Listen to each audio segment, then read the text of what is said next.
An estimated 70,000 Nepali women work as domestic helpers in Gulf countries. Satrakumari Gurung, a former migrant worker herself, runs an organization here for women migrant workers. When people in the Gulf countries employ domestic help, the employers do the paperwork and pay for the airfare, so they believe that they have bought the girls.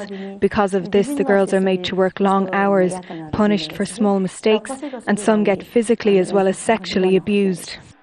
At this hospital in the outskirts of Kathmandu, 25-year-old Rani Sarasaru is struggling for her life.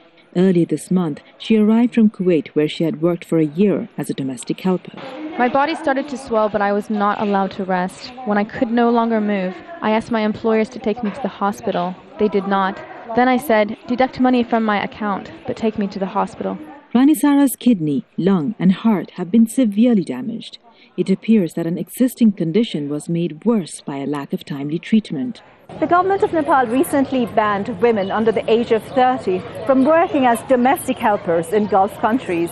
Activists fear that this ban will force women desperate for employment to seek illegal channels to go abroad, making them even more vulnerable.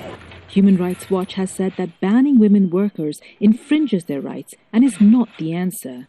Instead, they say, the governments of Nepal and the Gulf states should do more to protect them. Some activists in Nepal agree.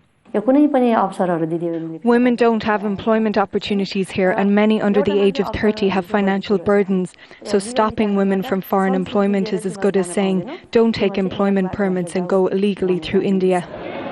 The government had to take the decision to address the existing problems of women working as domestic help in the Gulf countries. And we do understand that if we are not vigilant enough, agents will swindle them and fly them out from a third country. We recognize that our responsibility as a government has increased.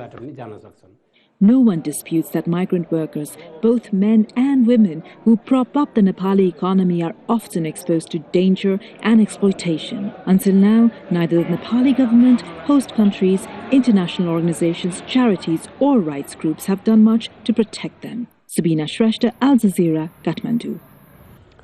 Nepal is just the latest country to restrict the movement of its workers. In June, Kenya banned both male and female domestic workers from going to the Middle East. In 2011, Indonesia introduced a ban stopping its citizens from working as domestic servants in Saudi Arabia, Jordan and Kuwait. Also last year, Saudi Arabia stopped hiring maids from the Philippines. Manila had demanded Saudis pay a minimum wage and not hire anyone under the age of 23. And then there was outrage 2 years ago when doctors removed 13 nails and 5 needles from a Sri Lankan housemaid who claimed her Saudi employer had hammered them into her.